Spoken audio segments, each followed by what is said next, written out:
O primeiro-ministro de Israel, Benjamin Netanyahu, enfrenta denúncias de corrupção. O procurador-geral de Israel, Avihai Mandelblit, pretende denunciar Bibi por suborno, fraude e tráfico de influência. A pressão em cima do primeiro-ministro israelense é grande. Seus opositores foram às ruas pedir para que Bibi renuncie ao cargo.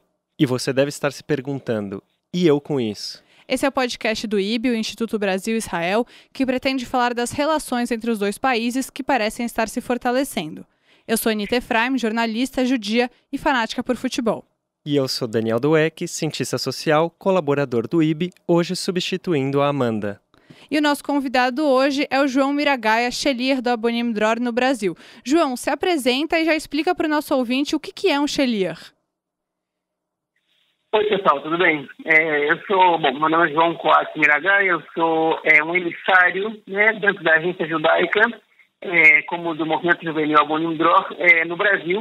Meu trabalho consiste basicamente em fazer um acompanhamento com esse movimento juvenil, Abonim Dror, tanto na ligação com Israel, quanto acompanhamento organizacional e educacional também. E com respeito à agência judaica, eu trabalho também com a parte de Aliá. Então vamos começar bem do começo, João. Quem é Benjamin Netanyahu e qual a importância dele para a política israelense? Olha, Benjamin Netanyahu é o primeiro-ministro de Israel desde 2009. Já vai fazer 10 anos que ele está nesse cargo. Ele já tinha sido primeiro-ministro uma vez, entre 96 e 99. Ele é o líder do partido Likud, que é o tradicional partido da direita sionista. E ele está há poucos meses, eu acho, um ano e poucos meses, de ultrapassar o David Ben-Gurion e ser o primeiro-ministro que teve mais tempo no cargo ininterrupto, interrompido. De uma vez só ele já ultrapassou. E ele reina sozinho entre as lideranças israelenses, ou reinava até agora, ninguém ameaçava tirar ele do poder. Ele é visto como boa parte da população israelense como o único em condições de liderar o país, até que aconteceram algumas coisas nos últimos tempos, que tem a ver com o que vocês já falaram sobre os escândalos de corrupção de que ele está sendo acusado e o surgimento de uma nova liderança. E o que houve para o Bibi enfrentar todas essas denúncias? Olha, o que houve, na verdade, foram sucessivos escândalos aparecendo na mídia, O primeiro deles foi uma suspeita, a suspeita que aparentemente foi comprovada pelo procurador-geral, Segundo ele, há prova suficiente para que ele vire réu e seja julgado, por ele ter recebido presentes em troca de benefícios para magnatas em Israel, principalmente Arnon Milchan, que é um grande magnata, um bilionário israelense, que é o Apastamil. Posteriormente foi divulgar a Pastamil, que é como a polícia israelense, ela divide as acusações. São pastas por números. O Netanyahu está sendo investigado por 4 pastas, a 1.000, a 2.000, a 3.000, a 4.000. E a 3.000 é a única que a gente ainda não tem uma resposta. A 1.000 é essa troca de presentes, que segundo o procurador-geral, existe prova suficiente para que o Netanyahu vire réu. Ele encaminhou o Netanyahu a virar réu da justiça. Posteriormente foi divulgada uma conversa gravada entre ele e o Arnon Moses, que é o dono do jornal Yediot Ahronot, o Netanyahu oferecendo para o Moses debilitar, na verdade, por meio de leis, o principal concorrente, que é o Israel Hayom, em troca de uma cobertura mais positiva do Yediot Ahronot, que é o segundo maior jornal israelense, o segundo jornal de maior circulação, por cobertura positiva ao Netanyahu nas eleições passadas. E a pasta 4.000, que é que ele virou réu por suborno, as outras duas por quebra de confiança e por fraude, que é a 4.000 porque ele virou réu por suborno, que é uma acusação mais pesada, é aquele que supostamente troca uma cobertura a favor dele pelo site Walla, em troca de benefícios para o dono do portal. E, João, o que diz a defesa do Bibi em relação a tudo isso? Eles dizem que não aconteceu nada, eles dizem que a troca de presentes não é real, que eram amigos dele, que não teve nenhum favorecimento em relação à pasta 1.000. Em relação à pasta 2.000, eles dizem que o Yediot Ahronot jamais fez uma cobertura positiva ao Netanyahu e que a lei nunca passou. A lei que fosse prejudicar o Israel Hayom, que é a concorrência do eleitoral, nunca aconteceu isso, eles nunca limitaram o Israel Hayom. Em relação ao 4.000, Netanyahu nega e diz que o Walla é um portal de extrema esquerda, isso ele disse no discurso que ele deu no mesmo dia que ele virou réu, e que ele desafiou qualquer cidadão israelense a buscar na internet a cobertura que o portal Walla fez e ver uma só vez que ele se referiu ao Netanyahu de maneira positiva. Então ele diz que isso tudo não é verdade, que é uma estratégia da esquerda de tentar derrubar ele por meio do tribunal, porque no voto ele não perderia de nenhuma maneira. Então ele se diz perseguido pela esquerda, mas ele não atacou o judiciário por ter colocado ele, por ter transformado ele em réu. Ele atacou a esquerda, mas ele não explicou como é que se dá essa conexão entre a esquerda e o judiciário nesse caso. Quando o Bibi se sente ameaçado, ele costuma recorrer a alguns artifícios bem conhecidos, né? Nas eleições de 2015, por exemplo, ele divulgou um vídeo dizendo que os árabes estavam indo votar em massa e que isso faria com que os judeus ficassem ameaçados no seu próprio país. Agora, uma declaração que está repercutindo hoje, no dia da nossa gravação, tem a ver com o fato de Israel ser um estado de judeus, uma declaração, né, que o Bibi deu há pouco, você deve ter acompanhado. Queria saber se isso está se intensificando agora, esse tipo de declaração de viés ultranacionalista e que faz referência aos medos da população israelense, tem se intensificado na medida em que o Bibi se encontra acuado por essas acusações. Primeiro a gente tem que entender o contexto, né? Nessas eleições surgiu um novo personagem que pela primeira vez ele ameaça derrotar o Netanyahu nas eleições, que é o Benny Gantz, que é o ex-chefe do Estado-Maior das Forças Armadas, que é uma figura bastante popular. Ele terminou o cargo, ele terminou a posição dele no Exército de uma maneira bem avaliada. E ele decidiu entrar na política sem entrar em nenhum dos partidos tradicionais, né, fundando o seu próprio partido. E, apesar que ele sem dizer uma palavra, sem dizer qual é a ideologia que ele defende, sem defender nenhuma posição, só lançando o partido sem citar nenhum nome que o acompanharia nesse partido, ele já aparecia em segundo lugar nas pesquisas. Então, isso já ameaçava o Netanyahu. Algumas pesquisas apontavam que o Benny Gantz era o segundo preferido para governar o Estado, com mais de 30% das escolhas, o que é uma novidade, porque nenhum outro líder, desde 2009, jamais ultrapassou os 20%.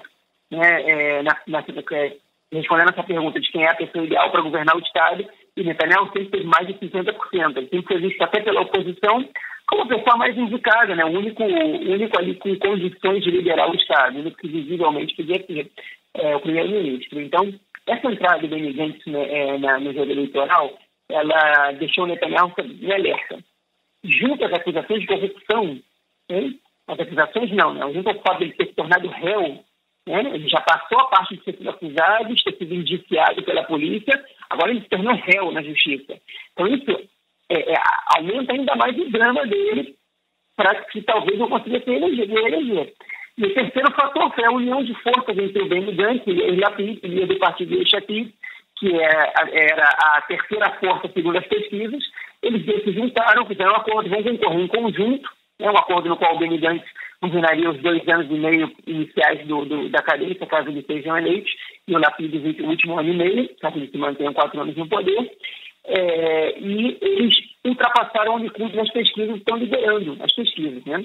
Então, quando isso se forma, os jornalistas de Israel eles começam a procurar maneiras de entender o cenário, porque como Israel é um país com uma cláusula de barreira muito baixa para que um partido se eleja, que é de 3,25%, você tem que entender como é que vai ser o mapa político depois das eleições. E aí, eles tentam dividir o mapa em 2 forças, que é os partidos de direita somados aos partidos ultra-ortodoxos e os partidos de esquerda, centro-esquerda, e somados aos partidos de centro, somados aos partidos de esquerda, somados aos partidos árabes. Se o bloco da direita mais ortodoxos ele ultrapassa 60 cadeiras, o Netanyahu vai ser o primeiro-ministro.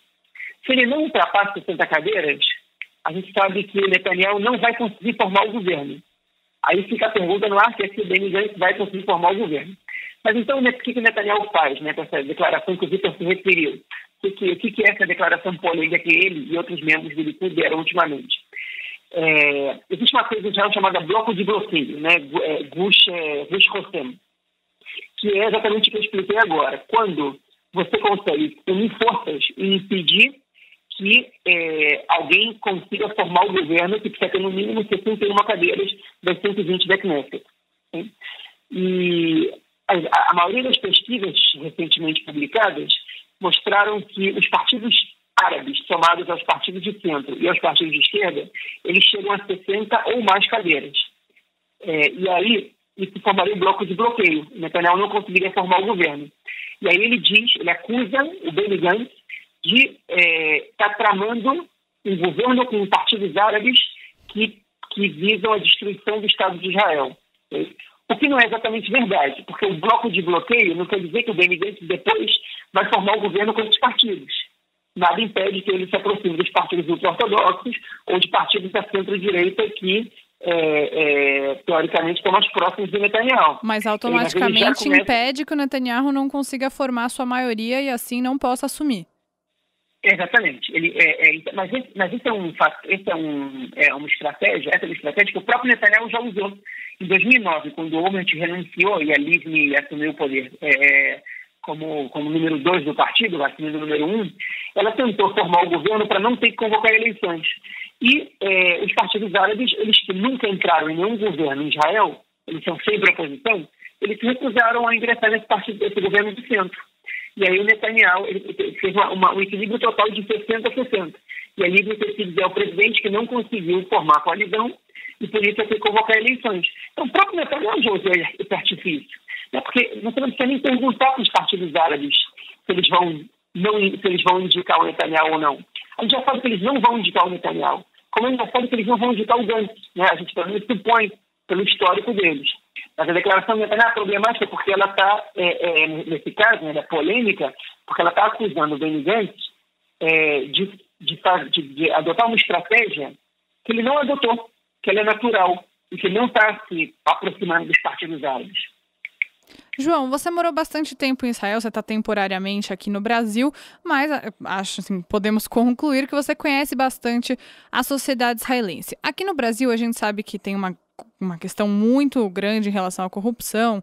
A gente agora está vendo muitos casos vindo à tona e a tolerância está diminuindo. Como você avalia que é a tolerância da sociedade israelense em relação à corrupção? Outros políticos já foram afetados por questões parecidas e de que forma o Bibi efetivamente pode perder força por ter virado réu nesses casos? Olha, eu acho que comparado ao Brasil, Israel tem um histórico de punição à corrupção muito maior do que o Brasil, né? E a justiça em Israel ela é muito bem avaliada nesse aspecto pela sociedade, de uma forma geral. Então, a corrupção ela não é tão latente também como no Brasil. Evidentemente que a gente tem que considerar os tamanhos dos países e as culturas políticas também dos dois países, mas enfim, se a gente vai comparar nesse caso, Israel, esse fenômeno ele é bem menos grandioso do que no Brasil. Mas a gente tem casos históricos sobre corrupção, mas só para vocês terem a título de comparação, os escândalos de corrupção em Israel eles são tão menores que no Brasil, que, por exemplo, o Yitzhak Rabin, quando foi primeiro-ministro pela primeira vez nos anos 70, ele renunciou ao mandato porque a sua esposa, Leah Rabin, tinha uma conta bancária aberta nos Estados Unidos, no seu nome, né, do tempo que o Rabin foi embaixador de Israel nos Estados Unidos. Então, só isso é suficiente para que o primeiro-ministro seja investigado, porque ele é proibido de ter uma conta no exterior. E o Rabin renunciou, ele falou, vamos investigar isso, eu quero mostrar para vocês que essa conta não tem nada a ver comigo, se a minha mulher está sendo investigada, eu quero estar do lado dela, okay? Mas se eu estou sendo acusado de alguma coisa, eu prefiro renunciar até que o meu nome seja limpo e eu volte à política. Okay? Então o Rabin fez isso. O Olmert, quando ele foi indiciado, né, o Ehud Olmert, que foi o primeiro-ministro de Israel em 2006 e 2009, quando ele foi indiciado por corrupção, por troca de favores, por por recebimento de propina, por conta de uma construção no bairro de Holy Land, em Jerusalém, ele renunciou também. No fim das contas, ele foi condenado por corrupção e teve, se não me engano, 1 ano e meio na prisão. Foi libertado recentemente. Um pouco mais, porque depois descobriram uma tentativa dele de ocultar informações.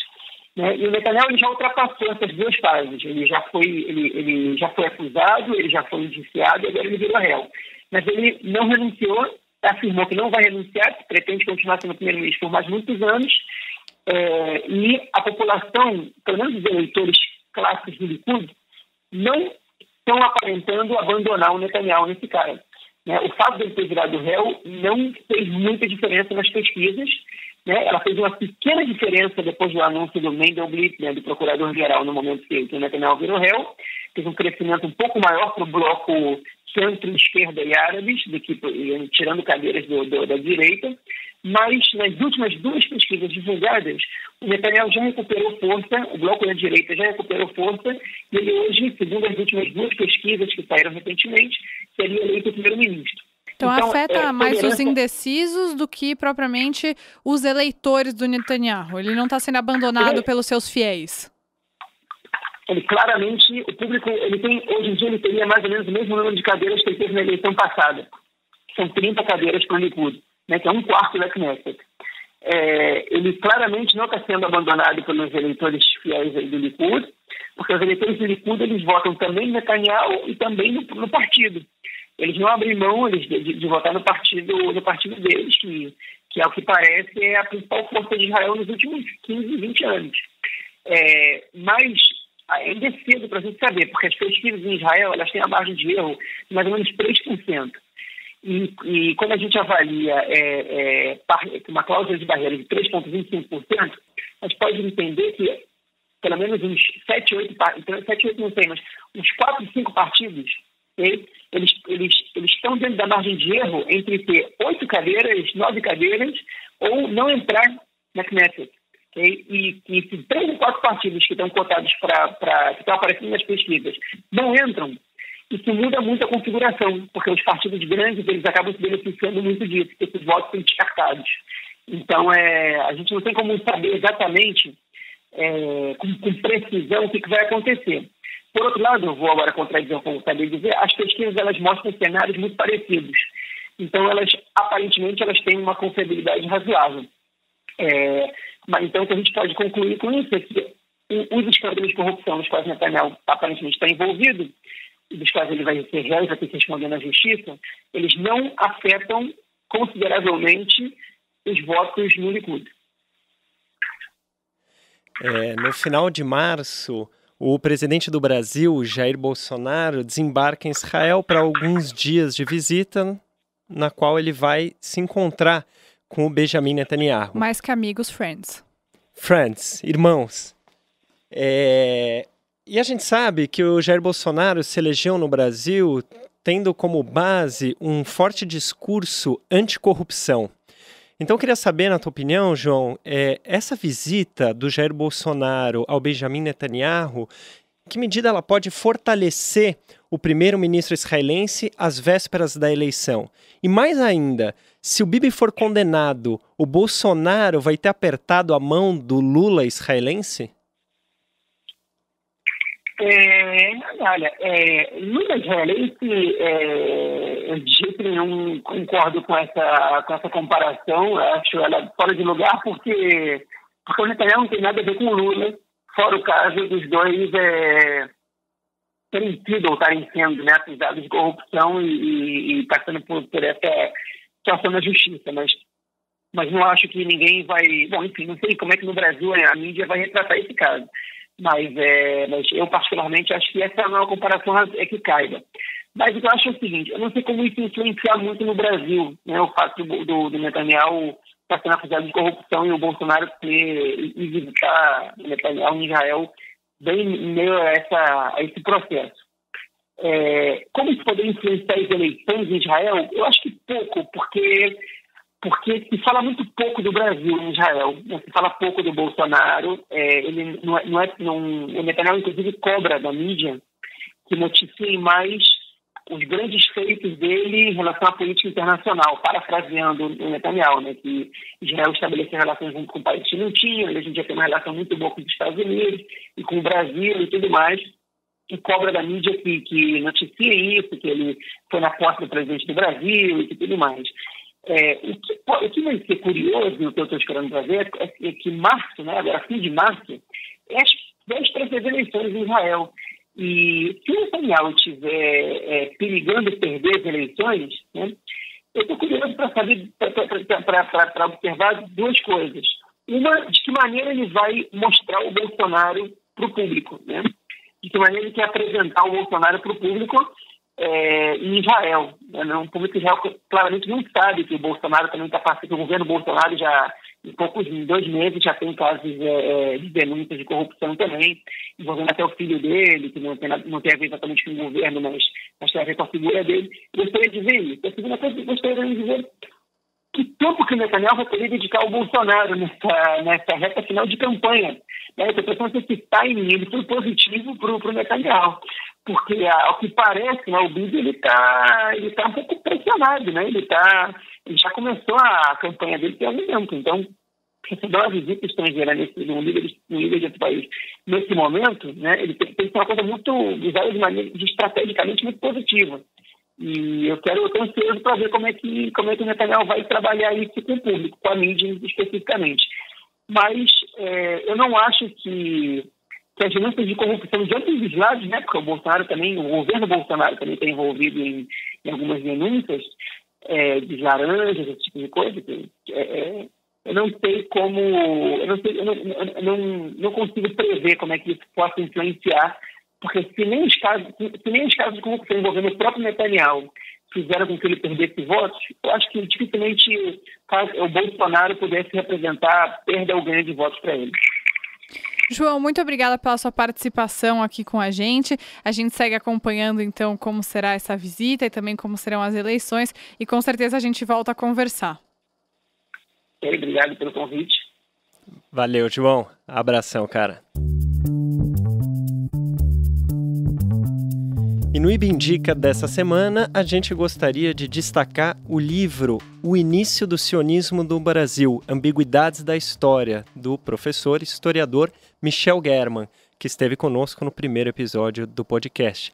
Em São Paulo, o livro vai ser lançado na segunda-feira, dia 25 de março, na livraria Martins Fontes, que fica na Avenida Paulista, número 509. O horário é às 19h, para um debate com a presença do autor, seguida de coquetel. Nos vemos por lá.